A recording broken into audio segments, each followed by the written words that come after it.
Warning, this video is not suitable for anyone who is sensitive to mature content such as strong language, violence, gore, and suggestive themes. If you are under 15 and somehow end up here without having any idea what this video is about, please click up right now. There have been quite a lot of unsupervised Roblox kids who complain under my videos despite my warning. I also don't care if you are underage and you are fine with mature content. It's never a good idea to let anyone know how old you are on the internet. Keep yourself safe, damn it. Also, spoilers ahead. Before the Coffin of Annie and Lady was made, Nemlei had already made several visual novel games and published them on itch.io. Each game had its own stories and characters with multiple endings. I had been hesitant to play these games despite having a great time with Coffin, mostly because the art looks kinda goofy and inconsistent. I was afraid that these games were not worth trying out, which was a huge mistake. As you may have heard about the doxing incident, Nemlei has terminated their online presence for good and taken these games down with them too. You can still download Nemlei's old games from other unofficial re-upload sites or ask someone who still had these games on their PC. The link is in the description of this video. Thanks anyone who posted this, by the way. After playing and getting at least one ending for each of these games, I'm going to give you a quick rundown on what Nemlei's previous games are like in this video. I have no reason to make this video besides someone out there should really make a video about every Nemlei's old games. I recommend you try these games out yourself or just watch walkthrough videos if you have the time, because I will only tell the general part of the story and the remarkable features that each of these games has. So sorry in advance as I will not save your curiosity. With all that said, let's get to the first one, Jack in the Castle.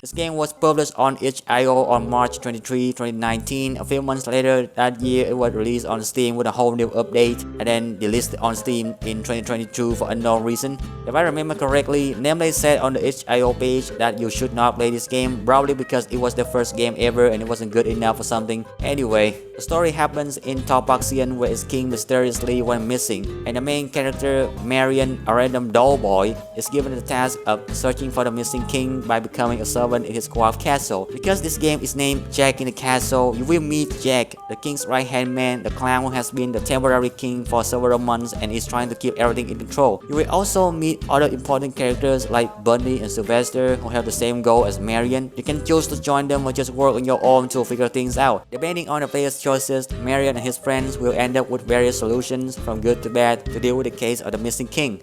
Because there is barely any cutscene, art, or CGs beside any CGs, playing this game feels like reading a book from start to end. You will only stop and think when you need to make some decisions, but it's still enjoyable. The art is not the best thing, but you would notice that Nemlei borders every single background art as much as possible. Combined with an excellent choice of music really makes my reading experience engaging, unless you don't like reading that much, but whatever. The writing and humor in this game is very lightweight in comparison to Coffin. There's no explicit content, a little swearing, nothing suggestive. You can notice a few similar details between Jack in the Castle and Coffin. From day one, Nemlei's humor has not changed so much. To sum it up, this game is like a dating sim with a little bit of politics. It's fun to read, it's probably safe enough for work, so if you want to step into the Nemlei verse, you should totally play this game first.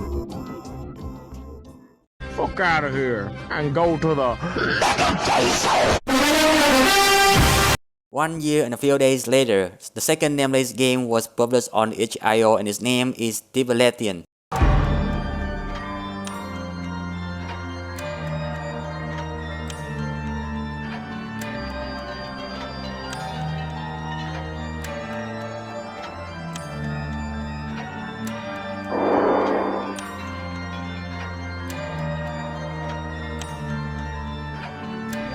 If Jack in the Castle is how Nemlei introduces their edgy humor, Divilethion is where the horror emerged.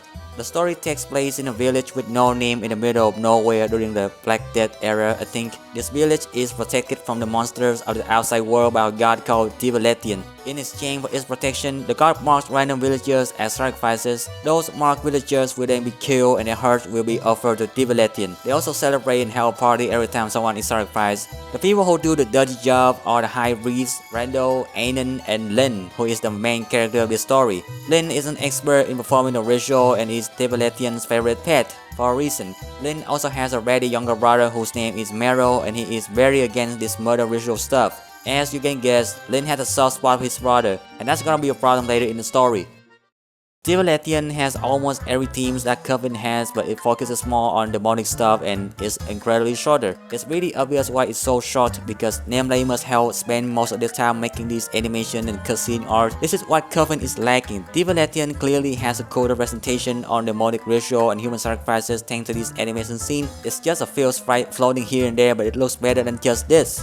Aside from that, the background music in Divilethion is strangely addicting and I would probably return to this game a few times just because of it. The art is fine even though it looks like it was in experimental phase or something. There's not much I can say about the humor and the writing because the game is too short. All the jokes and edgy stuff were cut down or I just care about the story and the music too much to remember. It's still a decent visual novel nonetheless.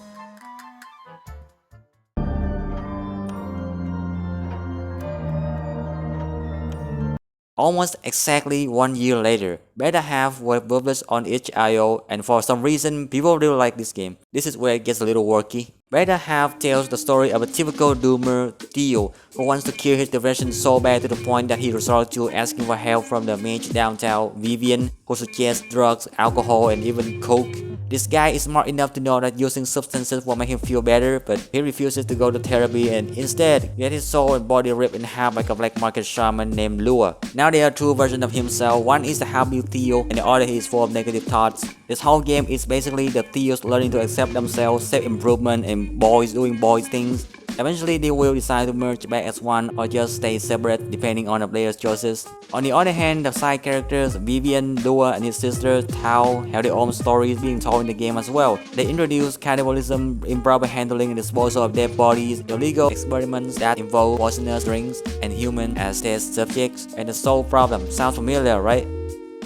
This game is the very example of men will be men, boys will be boys. Men will not go to therapy and do something else which they personally think is better. Boys would try to suck their own worms out of curiosity. This is a legit discussion that's been floating around the internet for decades and I just happen to know it. So there you have it, a self-obsessed game with a pathetic loser as the main character. Why do people like this game so much? Is it because they are self-obsessed fans or because they find the main character and his suffering to be extremely relatable? And that the self-obsessed stuff emphasizes how desperate and hopeless Theo's situation is? I don't know about you, but I would go for the latter. Better half is very boring in comparison to checking the castle and Divilethion because most of the gameplay is just watching the Theo struggle to do basic human activities like washing dishes, cleaning up their room, doing laundry. The other activities are just hanging out, trying to kill each other, comforting each other, making pizza. There is nothing in the game that is as cool as licking state secrets or betraying God like in previous games. Even the side story isn't that interesting, but that's what people like about Beta Half. It's about daily struggle, appreciating the little things, taking care of yourself, and learning to stay away from bad people. The art and music in Beta Half are decent as per usual. However, I wish this game had more cutscene art. I mean, who doesn't? With all that rambling, I understand why Beta Half made it to the #1 spot easily. I still prefer Divilethion more though. Go fuck yourself. Go fuck yourself. Go fuck yourself. Go fuck yourself. Go fuck yourself. Go fuck yourself. Go fuck yourself. The fourth game on the list will be Scabs, published on itch.io 5 months after Beta Half. I guess Nemlei wanted people to play this game for Halloween that year because judging from the cover art you can already tell this game was made specifically for Halloween.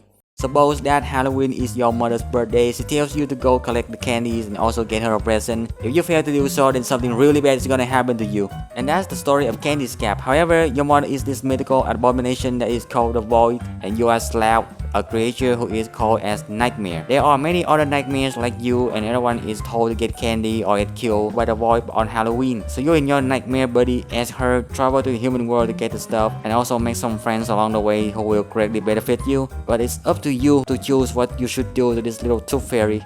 This game is even shorter than Divilethion. I'm not sure how straightforward it is because there is some graphic content in the game, but since this is a Halloween game, it has to be scary and disturbing to some extent. I'm more interested in those small icons that appear on the options wherever you need to make a choice.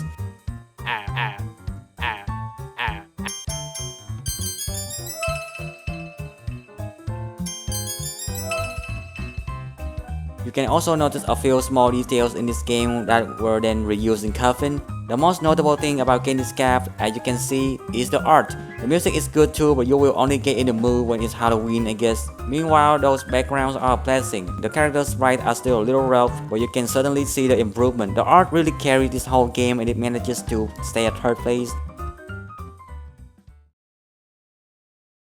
Why skulls, though? What? Why skulls? If you miss the chance to play Candy Scab on Halloween, then there's still one game that you can play on Christmas, and that is No Good Noelle. However, it is not a Christmas game, being published on itch.io on December 30, 2022. No Good Noelle is the fifth and final Nemlei game before Coffin. Every Nemlei's old game has been weird and messed up here and there. Nothing could possibly go wrong with the last one, right? No Good Noelle, as you can guess by reading the title, is a story about Noelle, a snow sprite living in a snow sprite village that God knows where and what is his name. She and another snow sprite, Ivy, have been close friends for a long time, but their friendship starts falling apart when Noelle gets accepted as a snowflake maker apprentice and Ivy doesn't. Ivy wants both of them to become apprentices, so if she doesn't get accepted, then they both have to reject the offer. Ivy comes from a rich family, so being turned down for a job opportunity is not a big deal, but for Noelle, who lives with her mom and 5 younger siblings in a rundown house, she needs that job. So Noelle and Ivy have some typical girl drama because of that. Depending on the player's choices, Noelle will either choose to fix her relationship with Ivy or rely on another important character, Yule, who is really good at making snowflakes, to help stabilize her new life as a snowflake maker, because it turns out Noelle sucks at making snowflake. Yule also wants something in return. I gotta be honest, No Good Noelle could be as controversial as Coffin if it just had a little more fame, a boss vision like in Coffin episode 2, just draw this screenshot of Twitter and tell them what happened in it that can possibly cause another outrage. No Good Noelle is probably the only time that Nemlei added something questionable just for a laugh. Sure, Coffin is an incest game, but at least the story explains why and how the two main characters end up seeing that vision in one of the roots. In No Good Noelle, Nemlei just added that without making any explanation whatsoever. It was unexpected as hell, but thank God it is only implied through text and some pixels. It's still mostly a joke. Nemlei didn't really want the player to see that action part, right? Just like Better Half, I somehow spent ridiculous amount of time writing unnecessary things for the review of this game because there's so much I can talk about and I don't know what to keep and what to discard. Personally, I believe No Good Noelle should receive the same love as Better Half for having realistic problems and situations. It can be serious and make you feel uncomfortable. The humor is also improved, but the narrator feels shy in this game and doesn't talk as much. That's not like it, but the characters are done really alright in return. No Good Noelle undoubtedly has the best art out of 5 games. With a little more tricking, it can even surpass the art style of Coffin, but then comes a little disappointment. There is no cutscene art or CGs beside the ending CGs in No Good Noelle. It's not like I want to judge a visual novel game based on how the cutscene art it has, but it's a pity because you have nowhere else to see this kind of art besides the game itself. The game only has the characters sprite, some cover art for the menu, and ending CGs. You literally have nothing else. The author doesn't have any social platform where they can post some bonus content, no devlog art. You just never see these beautiful characters and these art styles again. You call conjure casting? Yes, it's a regional dialect. What region? Upstate New York? Really? Well, I'm from Utica, and I've never heard anyone use the word casting. Oh, not in Utica. No, it's an Albany expression. I see. Well, you are an odd fellow, but I must say, you casted a good snowflake. Now that you have known bits and pieces of every Nemlei's old games, you may come to realization that the Coven of Andy and Lele is basically a mix of everything that Nemlei has created so far. They just threw all their past work into a pot and started cooking. Needless to say, that recipe somehow worked. Coffin Episode 1 was published on itch.io on March 25, 2023 as a game jam that was roughly 4 months after No Good Noelle. It is the first RPG Maker visual novel game that Nemlei has ever made up to this point. It then entered Steam 1 month later as a demo. The game didn't gain too much popularity until Episode 2 came out 6 months later on October 13 of the same year, and anything happened after that in history. So why didn't other Nemlei's games succeed despite the fact they all have something controversial and questionable and that they all edgy as fuck? These are probably not the best visual novel games you can find on itch.io, but compared to the 95% of junk that is uploaded to this site every day, these games are fairly decent. They are not really horror games, but they can make you feel uncomfortable. They have horrible characters, but you can relate to them. The stories are straightforward and tame, but even a guy like me who don't play visual novel games that much can enjoy them. Then they're not that bad, or I just don't have a taste. It's undeniable that Coffin achieved notoriety due to the incest vision, or to be more exact, due to all the controversies that this screenshot caused. But comparing this to a specific ending in No Good Noelle, Better Half, the very same thing could happen to these games if the sensitive random people discover them. I guess Nemlei decided to go offline and take the old games down because they didn't want the old games to become popular through misinformation and controversies like Coffin did. It's not worth seeing your children massacred by traitors just for fame. On the other hand, you can notice that there seems to be something with Nemlei's persistency. Ever since 2019, Nemlei has been very persistent with their game development schedule. There is at least one new game with different topics every year. It can be that Nemlei had planned to make a game like Coffin during this whole time, and they had set up a 4 years schedule to make these little games so they could practice and experience with their writing and art, just like how Ashley deals with her problem, compartmentalized. And when the author felt like it was the right time to make their magnum opus, they used everything they have created and learned so far to make the Coffin of Eddie and Lele. That's just what I guess, so please don't take it too serious, because I'm sure Nemlei has some other plans with checking the castle. This game got published on Steam, has some update, and then delisted for some reason. We just never know what is in Nemlei's mind. I really don't have anything else to say besides if you have a fun time playing Coffin, then you should check out other Nemlei's game right now. My top 3 will be Divilethion, Better Half, and No Good Noelle. Checking the casual should be at the same place as No Good Noelle, and you should only play Candy Scout when it's Halloween, I guess. Also, if you've been waiting for the next Coffin shitball video, then I must say it will take quite some time to make, and I'm not even sure if I can finish it, but I already have something else that you will probably like, so let's meet again in the next video. Take care, and I'm out.